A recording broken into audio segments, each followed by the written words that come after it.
அஸ்ஸலாமு அலைக்கும் ரஹ்மத்துல்லாஹி வபரகாத்துஹு. அல்ஹம்துலில்லாஹ். இன்னைக்கு ஒரு நன்மை அதிகமாக நமக்கு தரக்கூடிய ஒரு அல்லாஹுடைய புகழக்கூடிய ஒரு சிறப்பான ஒரு துவாவை பற்றி பார்க்கலாம். இந்த ஒரு துவாவுடைய நன்மையை அல்லாஹ் நமக்கு மறைச்சு வைத்திருக்கான்.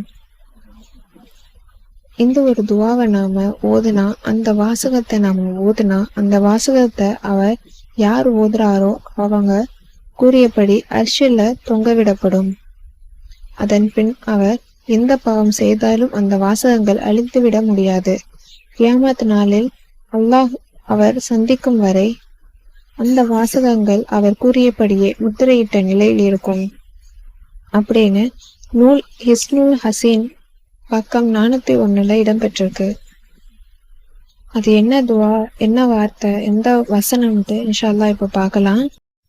எவர் ஒருவர் சுப்ஹானல்லாஹி வ பிஹம்திஹி சுப்ஹானல்லாஹில் அலீம், அல்லாஹ் பரிசுத்தமானவன், அவன் புகழை கொண்டு புகழுகிறேன், மகத்தான அல்லாஹ் பரிசுத்தமானவன் என்ற கலிமாவுடன் அஸ்தக்ஃபிருல்லாஹ அலீம வ அதூபு இலைஹ், அஸ்தக்ஃபிருல்லாஹல் அலீம வ அதூபு இலைஹ், மகத்தான அல்லாஹ்விடம் பாவ மன்னிப்பு கோருகிறேன், அவன் அளவிலே தௌபா செய்து மீளுகிறேன் என்பதையும் சேர்த்து கூறினாலோ அவர் அந்த வாசகங்களை அவர் கூறியவாறு எழுதப்பட்டு அர்ஷில் தொங்கவிடப்படுகின்றது.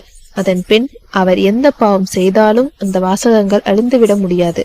கியாமத் நாளில் அல்லாஹ் அவர் சந்திக்கும் வரை அவர் வாசகங்கள் கூறியபடி முத்திரையிட்ட நிலையில் இருக்கும்.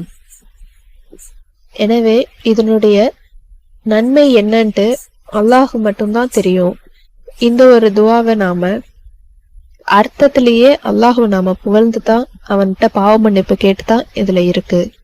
எனவே இந்த ஒரு கலிமாவை நாம தொடர்ந்து நம்ம வாழ்க்கையில ஓதி இம்மையிலையும் மறுமையிலையும் வெற்றி காண அல்லாஹ் நமக்கு உதவி செய்வானாக.